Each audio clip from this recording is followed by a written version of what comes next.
The break between Acts chapter 21 and Acts chapter 22 has to be one of the most frustrating sorts of breaks that there are if you are following this intense scenario where the Apostle Paul is about to be ripped from limb to limb. He finally calms the crowd, and in verse 40 of today's text it says that Paul stood on the stairs and motioned with his hands to the people, and when there was a great silence, he spoke to them in the Hebrew language, saying, well, what? So they had to wait till next week to find out, and you better come back or you'll be wondering what he said forever, I guess. You have to understand that in the original text, there were no verses and chapters when it comes to the Bible. The translators inserted chapters and verses for quick reference, and I don't know why they put the chapter break there, but they did. I think it's fitting for today's text and the theme that we're going to be following this morning, because there is a chapter that is closing in Paul's life, and it's a very abrupt end to the chapter that he has thus far been living. Up to the point that we're at in Acts chapter 21, the Apostle Paul has lived a very well-rounded Christian life, and nobody could ever argue that fact, especially those of us who have been taking careful look at those details, right? His adventures have taken him all over the ancient world. If you like to travel, he is living a life to be envied because he went everywhere. Not to mention the fact that his spiritual gifts have enabled him to do things that we could only dream of. You ever raised somebody from the dead? Bet not. He has single-handedly changed the lives of countless men and women, including yours and mine, 2,000 years after he died.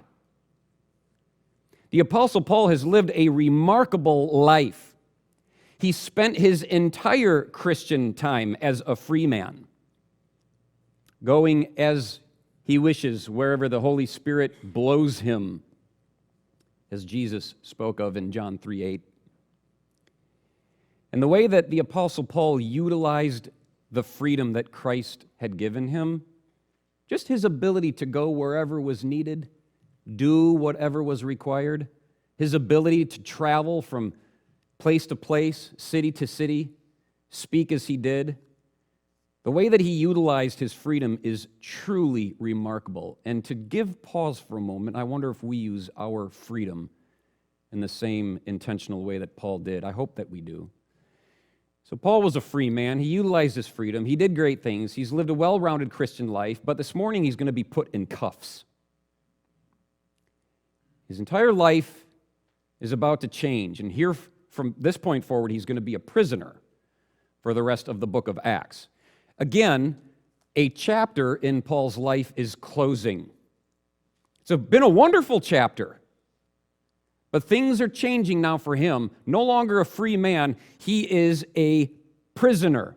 And we have to wonder at this point, if you haven't read the rest of the book, whether Paul is going to make as good a use of his chains, his imprisonment, as he did his liberty. Will he utilize his time in prison and in transit, in handcuffs and shackles? Will he utilize the time that he spends as a prisoner with as much intentionality and as much fruit as he did in his free life? To put it another way, are the best chapters of Paul's life coming to a close? Or was there more yet to be written? Well, this isn't the end. The Apostle Paul hasn't been shelved by God for any reason, but his ministry is going to look very, very different from this point forward. And so if you intend to serve the Lord, here's a little bit of practical application in the midst of a lot of teaching today. We're just going through a narrative. I'm going to try and explain to you what's going on. But on a personal note, if you intend to serve the Lord for any length of time, and I'm talking years, more so decades, with intentional service, if you're going to serve the Lord with the life that you've got left to live, you had better be ready at any point along the way for it to change so dramatically and in such a way that you might not be comfortable with the changes at all. You might find yourself longing for the good old days when serving Jesus used to look different. You might find yourself living the rest of your Christian life looking back over your shoulder, wishing it could be like it used to be. But it's not going to, because God never intends for you to go back and rewrite a chapter that's already been recorded. Chapter 21 comes to a close today. Whether we like it or not, whether we're comfortable with how it ends or not, whether it's abrupt, too much for our taste, it's over. And the past for Paul will be in the past. As it is, the apostle finds himself in Jerusalem. We know that. Picking up in our narrative, it is the time of Pentecost, a very popular and well-celebrated national holiday. And so Paul is in Jerusalem, but he's not alone. The population there at that time would have swollen to nearly 2 million people. That's a lot of people. Just for kicks, I Googled, because sometimes I Google for my information. So if Google is inaccurate, I'm sorry, don't trust me. But listen, Google told me that Minneapolis has roughly 500,000. Minneapolis is 54 square miles. Ancient Jerusalem is 1 square mile, with 4 times as many people in it. And by the way, the temple in Jerusalem would have been the hub of all activity there, and that's where we find Paul, so it's crowded. He's gone into the temple with 4 men from the local church there at Jerusalem to undergo the purification rites that were associated with the vow that those 4 men had taken. It was all according to Old Testament principles. And if you remember last week how the church was concerned about the Christians in that community and that were part of their fellowship, and how they regarded Paul. And so Paul going in to perform these vows with these 4 individuals wasn't required per se, but the church elders in Jerusalem felt that if Paul was included in that ritual and those sacrifices, that it would kind of dispel the rumors that had been circulating around him, and it would help to ingratiate the people to Paul, which would be good for the church and good for the future of Christendom. People have their opinions about whether it was right or wrong. We dealt with this thoroughly last week. I don't believe Paul was in the wrong, and I don't believe the church was in the wrong, but people have their opinions. You're welcome to hold your own. But from this point forward, we're going to see things, as I've already said, change very dramatically. And they're not going to change necessarily in Paul's favor. Or at least you wouldn't think so if you were in his shoes, especially if you're one that thinks that you need to live a life that's comfortable and predictable and safe. See, so sometimes when we take a turn and it becomes very uncomfortable, we start to wonder if we're in God's will or not. Well, I'll tell you this. Comfort is a very poor gauge upon which to determine whether you're in the will of God or not. You go back and read your Bible. How many of those that did the will of God were comfortable from beginning to end when their lives were being hunted, when everything seemed to be falling apart, so to speak? Well, Paul is in those shoes. They've been shoes that were worn by prophets and men of God, men, women of God, all throughout Christian history, but it's Paul's turn to wear those shoes, and things seem to be getting a little difficult for him. Let's read a little bit. In verse 26, which we covered last week, it just reminds us that Paul took these 4 men, and the next day, having been purified with them, he went into the temple then to announce the expiration of the dates of purification, at which time an offering would be made then for each one of those guys. And in verse 27, it says, "Now when those 7 days were almost ended, the Jews from Asia," not the ones from Jerusalem, but the ones that come down all the way from Asia for Pentecost. Remember, there's people all over the world coming into Jerusalem at that time to celebrate this holiday. It was an important day on the Jewish calendar, or week, or whatever. You know, they celebrated, and so they're coming from all over the place. And they saw Paul in the temple, and so they stirred up the whole crowd and laid hands on him, violent hands, aggressive hands. They grabbed him. They cried out, "Men of Israel, help! This is the man who teaches all men everywhere against the people and the law and this place. And furthermore, he also brought Greeks into the temple and has defiled this holy place." For they had previously seen Trophimus the Ephesian, a Greek, a Gentile, with Paul in the city, and they supposed that Paul had brought him into the temple. Oh, okay. Well, if we back up and take a look at who this group is, it's these Jews. So they're not Christians. They're Jew by religion, not just by race. They're designated here as such. They're from Asia, so they're visiting. From Asia, it's supposed that they were from Ephesus in particular because they recognized Trophimus, who was from Ephesus. And if you remember, there was a great sort of tension between the Christians and the Jews in Ephesus. And last time Paul was there, he started a riot. I mean, a crazy tens of thousands of people riot, okay? And it's supposed that it's that part of Asia that they came from. If that's true, even if it's not true, it's significant that this was the very place that Paul lived for 3 years. Remember, he spent a considerable amount of time in Ephesus, which was Asia. And during that time, apparently, he became an irritant to the unbelieving Jews there. And so these men, they come down from Asia, they knew who Paul was and had been holding quite the grudge for a significant amount of time. And so this they saw as their opportunity for revenge. Now, I don't think they were following Paul. I don't think they were stalking him. Like, he's going to Jerusalem. Over. Yeah, we got him. Over. Okay, he's in the temple. We got make good. All right, let's go. Move. This isn't some, covert, secretive, stealth, let's get the guy. They were there celebrating the festival, and lo and behold, it's that guy. And they saw him in the temple, and they start elbowing each other, going, "It's Paul. It's Paul." Then, without a moment's thought, they seize the opportunity to stir up opposition against him. This is their opportunity for revenge. What they do is they start by accusing him of being really anti-Jew.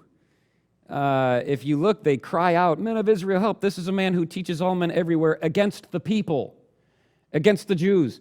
He's teaching everybody that the Jews don't matter anymore and Jewish customs don't count anymore." And he's anti-Semitic, if you know what that term means. He hates Jews, which is a really bizarre accusation to make against a Jew.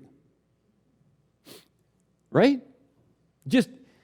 I'm not saying it couldn't happen. I'm just saying that's a real stretch. Paul loved the Jewish people, and I'll get to that in just a moment. But they're saying that he's anti-Jew, he's anti-Jewish law, Old Testament law, anti-Moses.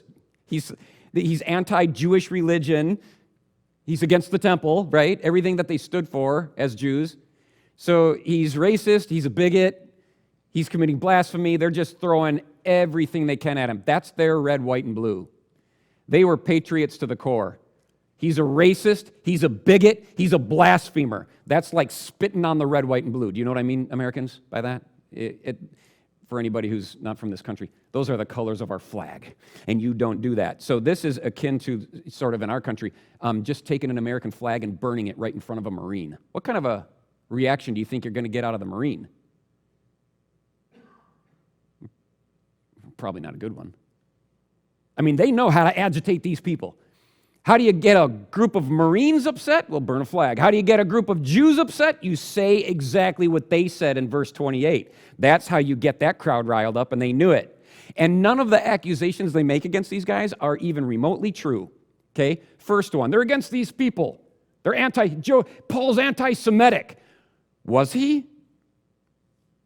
Let's remind ourselves that only a few months prior, he had written the book of Romans and sent that letter off to the Christians in Rome. And in that letter, Paul's heart is revealed in chapter 9, verse 3, when he says, "I would be willing to forever be accursed, cut off from Jesus Christ entirely, if that would save my Jewish brothers and sisters.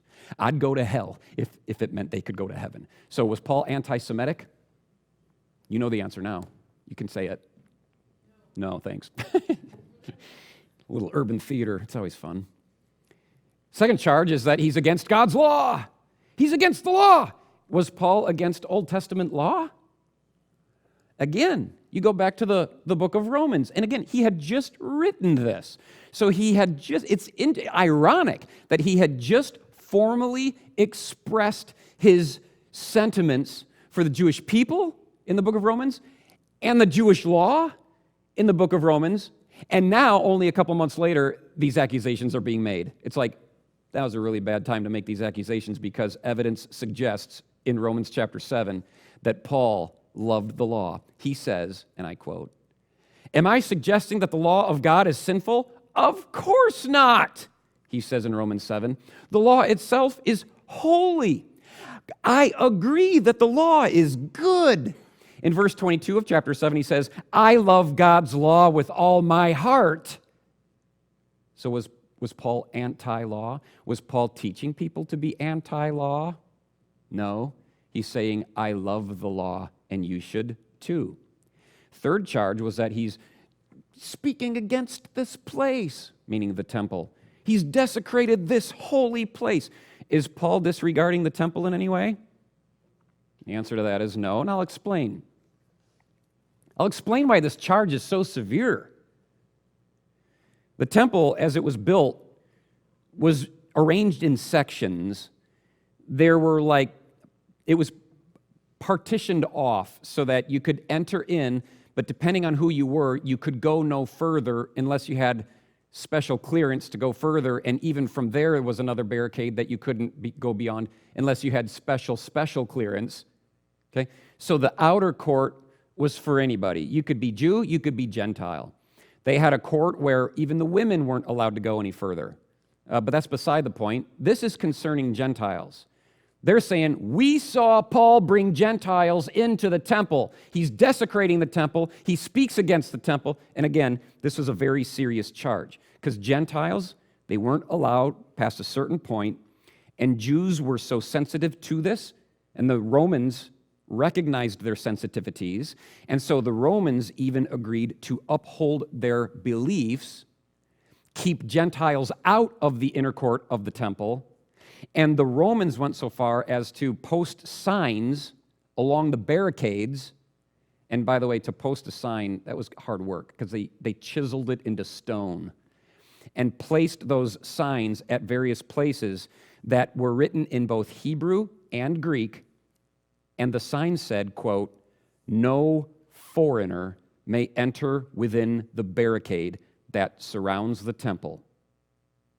Anyone who is caught doing so will have himself to blame for his ensuing death." That's what it said. So you kind of didn't want to go through that door. If you were Gentile, you stay out. Get this. This is interesting too, and it will play into the text. The Romans even gave the Jews authority to execute anyone who violated that rule. Now, normally, the Romans were responsible when it came to execution, but on this one, they said, hey, we know how you guys feel about this. If you want to grab a Gentile for going in, you can kill him on the spot.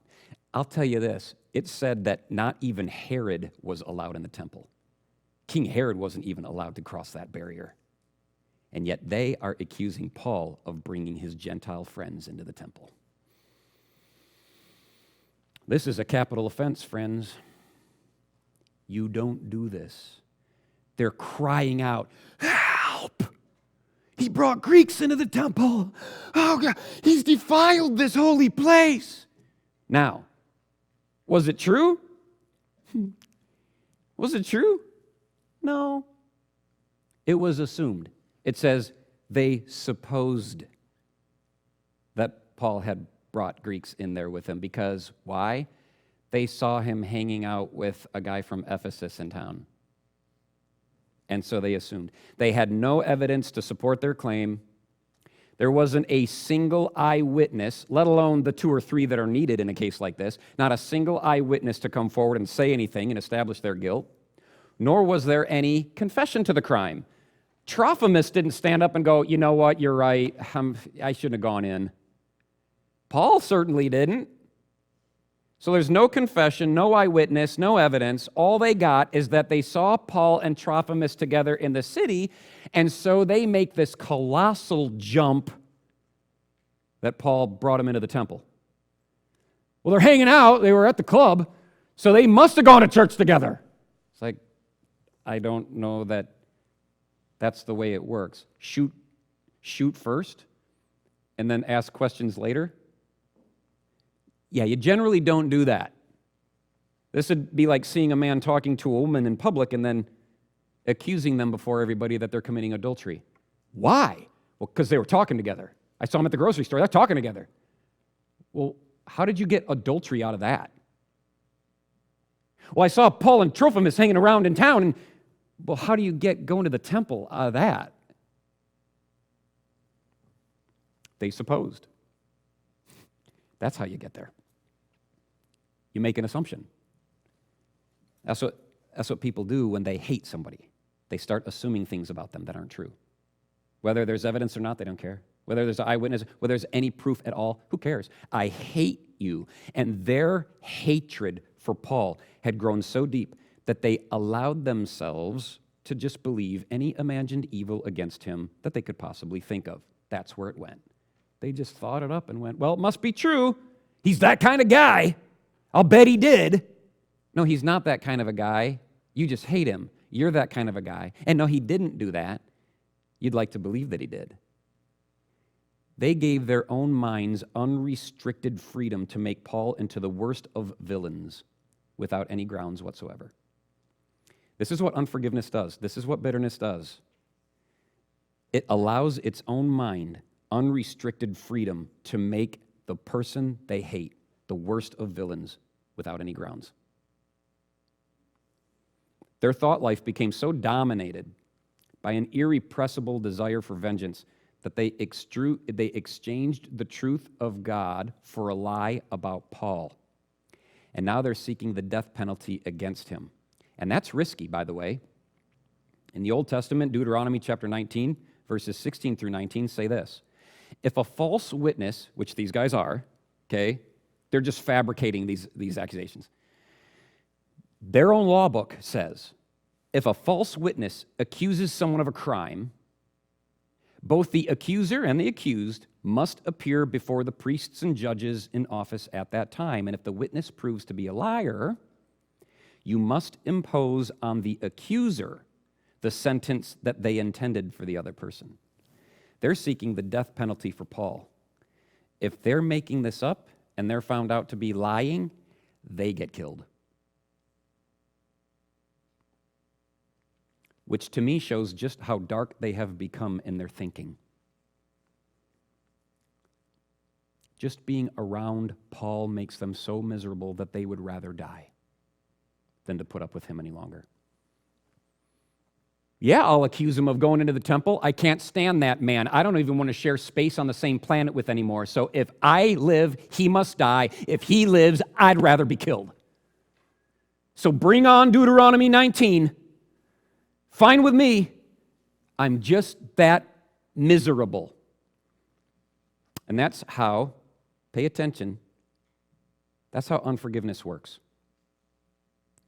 If you've never heard it said before, some people say that refusing to forgive somebody is like drinking poison, hoping that the other person will die.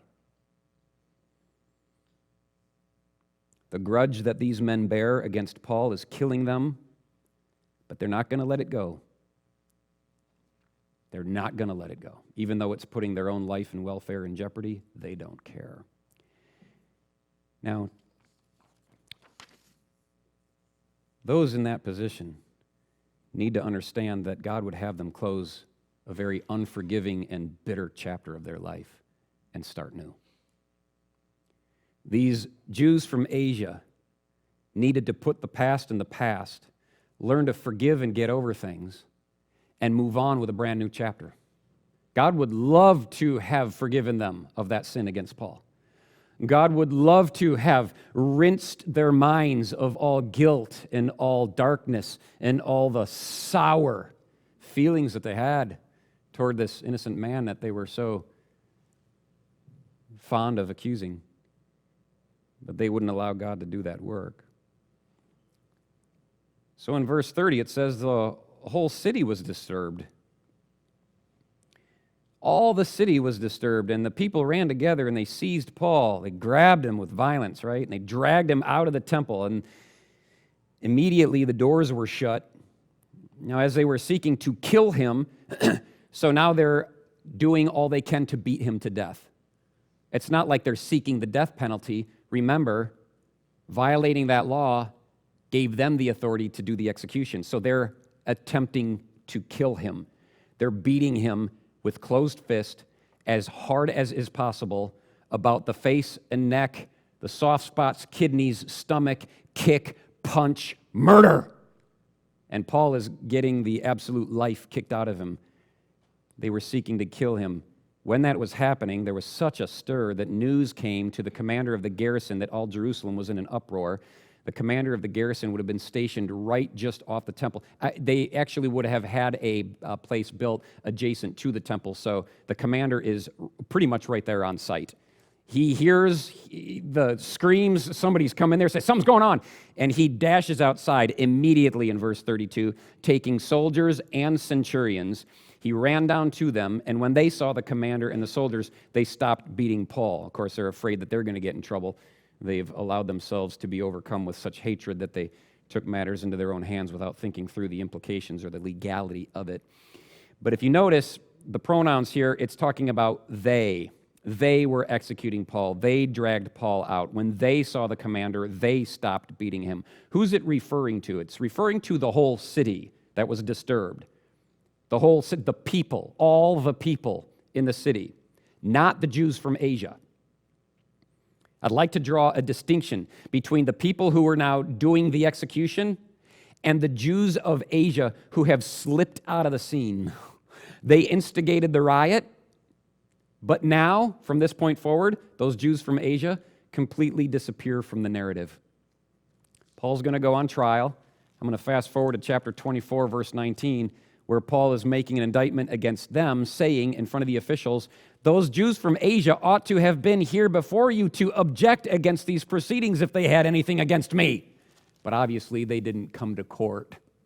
Somebody needed to subpoena these guys, but they wouldn't have paid attention if they had been served their papers.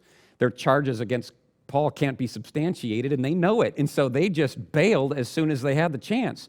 They're not interested in sticking around for court. They were in the wrong. And so off they go. The rest of the people, they take over right where they left off. And again, this is illegal because Paul hadn't committed the crime they accused him of. It's illegal. And yet they're going to beat a man to death for something he didn't do. They don't know the man. They don't necessarily know the charges. They just kind of went off like a powder keg. And now they're picking up where these Jews from Asia left off. It's interesting to see how eager so many people are to fight for a religion they aren't even willing to live for. These guys ain't living like they should, but they're willing to fight for the faith, fight for the Jewish religion, fight to uphold something that's pretty much obsolete. Alexander McLaren said something similar, but you got to wonder why some people are so willing to fight for like take Christianity, for example. Some people are just willing to debate, they're willing to fight for it, but they're not willing to live for it. They don't live like a Christian, they just like to fight over it. And I don't know why that is. I have to wonder if perhaps this is just a guess, but maybe it's because we think it'll earn us some points with God, the very God we know we've offended by our private conduct. We know we're not living a Christian life, and so we feel some sick responsibility to defend him in public. Maybe it's because we're trying to absolve ourselves from the accumulated guilt of a life of sin, and we think that God will somehow be impressed with us if we defend him. I'll tell you that God doesn't need anybody to defend him. He's your defender. You're not his. You worry about living the right Christian life, and the rest will take care of itself. He doesn't need you to execute anybody. He doesn't need you to bring justice to the situation. He's only asking you to obey him. That's all. It's pretty simple. But these guys aren't Christians. And so that's why they act as they do. Well, in verse 33, the commander then comes and takes Paul and commanded Paul to be bound with 2 chains, conceivably one around his hands and another chain around his feet, which is interesting because that would be the fulfillment of Agabus's prophecy. If you remember, Agabus came from Jerusalem and took Paul's belt and tied up his hands and feet and said, the owner of this belt is going to be tied up by hand and foot. if he goes to Jerusalem. That's what awaits him. And here now it's happening as the Lord had told him. So he binds Paul. The commander binds Paul. The commander, by the way, is Claudius Lysias. We find that out in a later chapter. But he binds Paul, chains him up, hands and feet. He asks who he was and what he had done. And some in the multitude cried one thing and some another. They don't even know who Paul is. They don't even know what's going on. So when the commander couldn't ascertain the truth because of the tumult, he commanded Paul to be taken into the barracks. And when he reached the stairs, he had to be carried by the soldiers because of the violence of the mob, because the multitude of the people followed right behind, crying out, "Away with him!" And they just want Paul to die. And so this commander, Claudius Lysias, he's got hundreds of soldiers with him. That's what's supposed, because it says that in verse 32, he immediately took soldiers and centurions. Centurions are in charge of 100 soldiers per group. Each group of 100 soldiers had a centurion assigned to it. That would have been the military leader of that squadron. And when he's taking centurions, plural, well, then you got to assume that there's at least 200 soldiers, if not more, maybe 300, maybe 400. But this is just all hands on deck. And they came near and took Paul. It says that they took Paul. This is the same word that we found in verse 30 when it says that the people ran together and seized Paul. So when he came and took Paul, it was with a very aggressive and forcible sort of apprehension. Grabbed a hold of Paul, doesn't know what's going on, probably trying to save his life. Whatever it was, this commander meant business. So he comes down, descends the staircase. Him and his soldiers flood the place, and he takes immediate control of the situation and secures Paul unto himself, and then begins a very informal interrogation. And the interrogation goes nowhere because nobody knows what's going on. The commander's like, "Who is this guy?" No, I need to know who this guy is. And he's like, God, it's going nowhere. It's because it's a mob. And a mob like this is never, ever, ever on the same page. You remember what happened in Ephesus? Those of you that are here a couple chapters ago, it was the same thing. If you remember in Acts chapter 19, verse 32, it says, quote, "The people were all shouting, some one thing, some another. Everybody was confused. In fact, some of them didn't even know why they were there." That is the same thing here. Bishop Hall, I don't know who that is, but he gets the credit for describing riots like this. Ready? Bishop Hall says, quote, "An unruly mob is like a beast with a bunch of heads. Every head has many different mouths, and every mouth has many different tongues, and every tongue knows many different languages." So the idea there is that you will never, not in 100 years, ever find a shred of unity in an angry mob like this. Do you remember what happened in Minneapolis a few years ago? What was that? Utter confusion. It was just a frenzy. Every man for himself, free for all, looting, fires. Most of the arsons and the burglars didn't even know what they were doing it for. Oh, a cop killed somebody? Who cares? Get me the flat screen. Woo! That's what it's like. That's a mob for you. It's a beast with many heads and many mouths and many tongues and many languages. And this commander, this poor commander, is going nowhere with these people. And so he's just got to yank Paul away and get Paul out of there. And of course, they're trying to rip Paul from limb to limb as he's going up the stairs. So apparently they got to hoist him up on their shoulders, these soldiers do, and carry Paul up the staircase as if he had just kicked the winning field goal in today's Super Bowl. Like keep him up above people who are trying to kill him. Get him up the stairs. In verse 37, here's where it gets a little interesting. The Apostle Paul then, he was about to be led to the barracks, and he says to the commander, I'm not sure exactly how it looked, like if he's actually up on top of them, like he's body surfing up the stairs, and if Paul's just like, and then he just kind of like cranes his neck and looks at the commander and goes, "Can I talk to you?" But that's what he's doing in verse 37. Paul was about to be let in, and he said to the commander, "May I speak with you?" And the commander replies, "Can you speak Greek?" Now, when Paul asks him, "Can I speak with you?" it's a sincere question and a very humble request. From what I gather in the original language, Paul is asking, "Am I allowed to speak with you?" It's almost like Paul is saying, "I'm beneath you. I need your permission. Is this allowed? Can I talk? Is it okay if I say something real quick?" And so very humble. And the commander says, "Can you speak Greek?" So if you recognize in the commander's reply an element of surprise, you're probably right. I think the commander was like, "You can speak Greek?" And we see why he was so surprised in the very next verse, 38.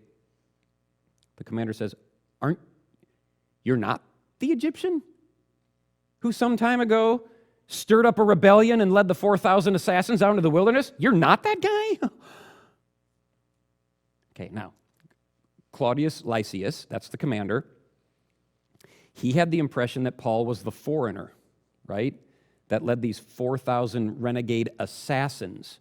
These guys were, I think that the term is sicari. They were known for carrying daggers. They would infiltrate crowds of Jews, and when they saddled up next to a Roman soldier or anyone in any kind of high position within the Roman ranks, they would take their knives and just stab them like this and from all sides and walk away and just blend into the crowd, sometimes perhaps going, "Help, help, he's been injured," as if they weren't the one to do it. They were expert assassins.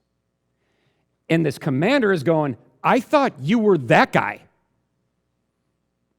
So you're telling me that you're not? You're not the one that led a massive revolt against the local Roman officials in Jerusalem only a few years prior?" This had happened only a few years prior. Some in that revolt were killed. Some of the 4,000 were killed. Some of the 4,000 were arrested. But the Egyptian leader, he was never found. And so Lysias, he thinks that Paul is that guy. He assumed they just found their man. And so when Paul speaks with such courtesy, "Can I say something? Am I allowed to speak to you?" That takes him aback. Not just the courtesy that he spoke with, but the eloquence with which he spoke. Fluent Greek? I thought you were Egyptian. You speak fluent Greek? Are you not that? You're not that guy? Paul was very well educated. Paul knew several languages. Greek was one of them. And much to the commander's surprise, Paul is not the man he'd assumed. Interestingly, here's something interesting about this. The commander's mistaking Paul for someone else is actually what kept Paul alive. If the commander would have thought that Paul was just a Jew who was just here for their festival, who had warranted this beating because he brought a Gentile into the court, into the temple, the commander probably would have called off his troops and went, "Oh, no, they got it handled. Let him kill him." But as soon as he came down the stairs, he thought it was the Egyptian, and that's outside of the Jews' jurisdiction to execute, and there's going to be big trouble if he lets that guy die. Big trouble for everybody. And so he rushes in, and that's why he grabbed Paul. That's probably also why he was so interested in keeping Paul alive going up the stairs that they put him up like a game winner. We got to keep this guy alive. They are not allowed to kill him. He's an Egyptian, not a Jew. And so anyway, good for Paul that a mistake was made there. In verse 39, Paul says, "I'm a Jew." Egyptian, no. Jew, yes. From Tarsus in Cilicia, a citizen of no mean city. Cilicia, Tarsus, that was a very important city. Paul is telling him this. "And I implore you, permit me to speak to the people." Now, I want you to notice in that verse, I'll read it again, it's really split into two parts. There's the first half and the second half. The first half is Paul establishing credibility. The second half, Paul's making a request. So to establish credibility, he goes, "I'm a Jew. I'm not the guy you think. I'm a Jew from Tarsus in Cilicia. I'm a citizen of no mean city. Be careful how you handle me. Be careful what you do. He's establishing credibility here. So I'm a Jew, I'm not a foreigner. I'm from Tarsus in Cilicia, not Egypt. I'm a citizen of no ordinary city, not a rebel hiding out in the wilderness. Now, what's interesting about Tarsus in Cilicia is that it was established as a, quote, free city. What's a free city? A free city would be a city in the Roman Empire that was declared by Augustus, as that one was, as allowed to operate autonomously of Rome. Rome was still in charge, but they were allowed to operate with their own freedoms without any direct oversight or control of Rome. You know why? Because its citizens were that deserving of respect. And Paul says, I'm one of those citizens. You going to respect that or not?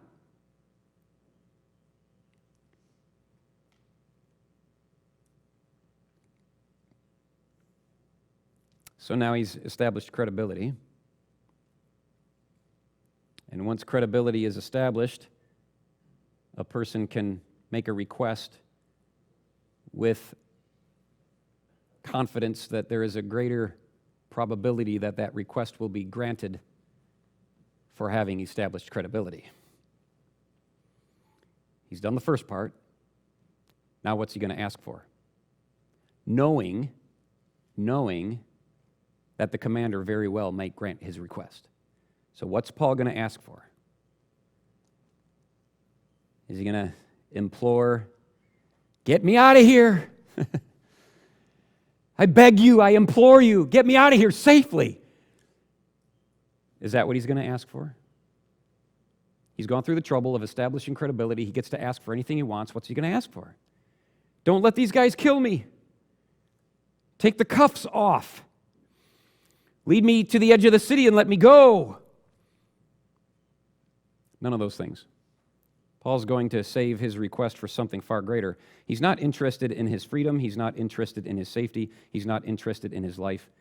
Paul is interested in finishing the race that Christ has given him to run. So what does he ask for? He says, I implore you, let me just talk to these people. That's outrageous and very unlike most any man or woman I've ever met.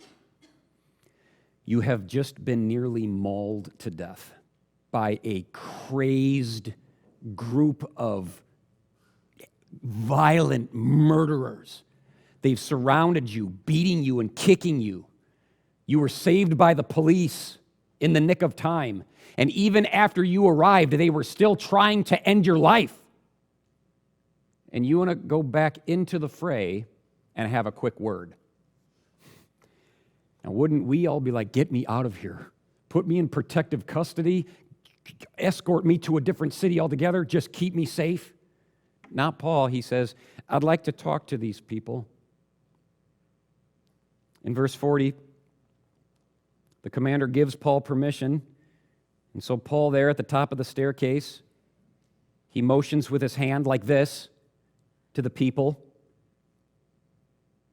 And when there was a great silence, this great silence, it's an interesting word because the silence of this kind is only spoken of twice in the whole New Testament. Twice. Here and in Revelation somewhere, 8 maybe, when the seventh seal is opened by Jesus Christ and all of heaven goes silent for a half an hour. Only here it's preceded by the superlative great. This was a great silence.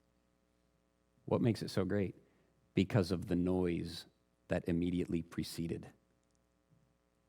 So there is a terrible uproar. Hundreds of thousands of people screaming, okay? If you go to the Super Bowl party with us, you will hear I don't know what the stadium capacity is, 50,000? You'll know what it sounds like when 50,000 people scream. But you don't know what it sounds like when hundreds of thousands of them scream. Not for a touchdown, but for murder. And when it goes from that volume, the decibel level, sometimes they can measure it on the Richter scale. So when you have that kind of noise that immediately ceases with a gesture like this one, that's a great silence. And Paul has their rapt attention, and he spoke to them in the Hebrew language. No longer speaking Greek to the commander, he turns around and speaks a whole new language to these people. And he says,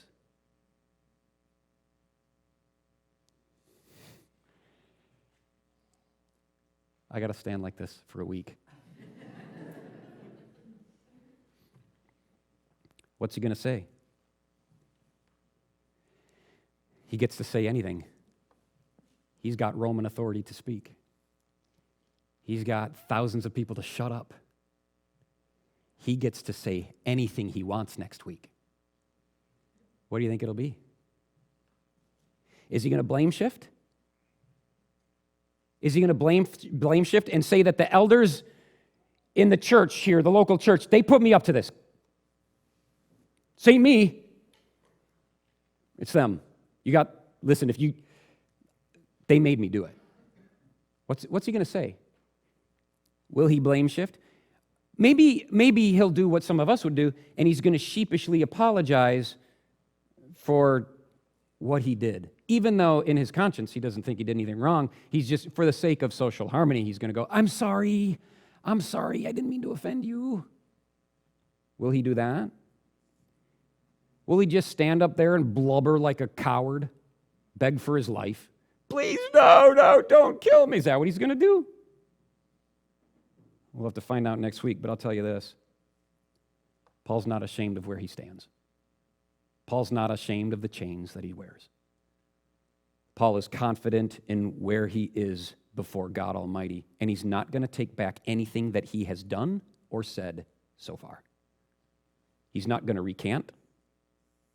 I'll tell you this, I think the Apostle Paul, right then and there, is as excited about his future as he has ever been.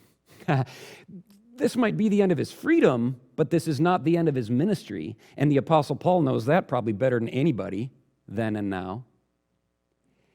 This chapter of his life might be over,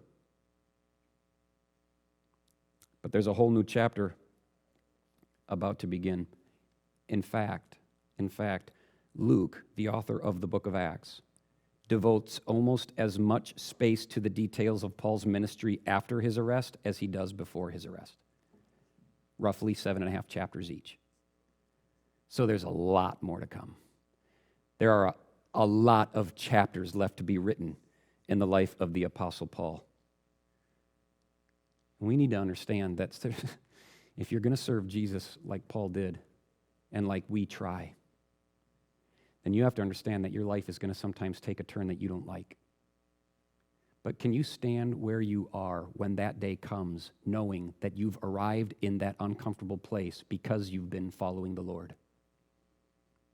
Because you don't want to be standing where Paul finds himself this week, knowing that you're there because you weren't. Knowing that you're there because you've been living a life of disobedience. That you've been sinning against his commands and doing what you want.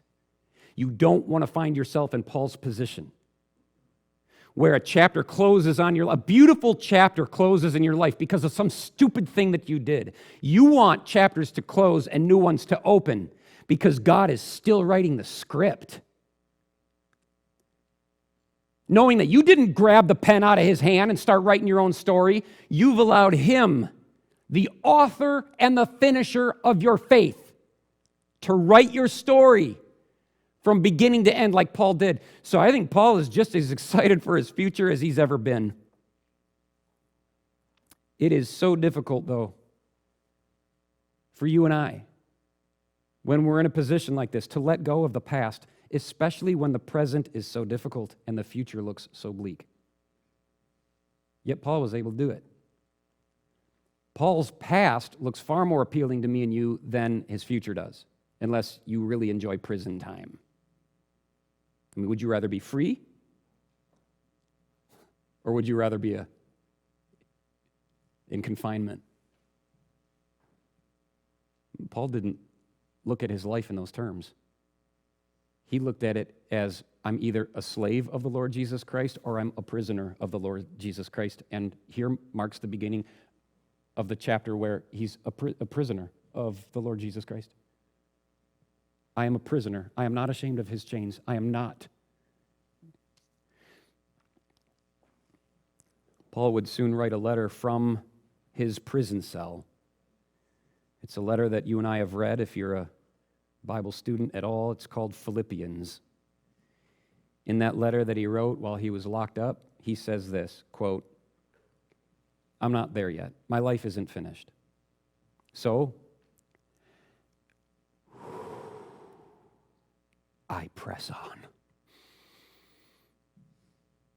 My life's not over. I'm in a dungeon, but my life ain't over. So I press on. He says, I must forget the past and reach forward to what lies ahead. I press on to reach the end of the race. Did you hear what he just said? I must forget the past. The glory days when I got to come and go at will. When I used to buy my own ticket, to board my own ship, to sail to my own island at my own discretion and the Lord's lead. But now I go where Rome wants me to go, by chains, in a paddy wagon or a paddy boat or whatever you call that. One prison to the next. And Paul says, so I have to forget how good life used to be. I have to forget the past and go, this chapter is about being a prisoner for Christ. It might not be comfortable. It might not be safe. But I have to let the last chapter of my life close because this is what God wants now. How are you going to finish your race well if you don't adopt the same mindset that whatever the Lord brings as you serve Him and walk in His will, if you can't allow yourself to understand that God ordained it, whether you like it or not, this is God's will for you in Christ Jesus. We will all live a life where chapters end and new ones begin until, of course, we reach the end and the final chapter has come to an end. That's called death. We have a saying around here, our life is a story. Let's make it good. Your life is a story. Let's make it good. You say, how do I make it good? You give God the pen. He'll write you a wonderful story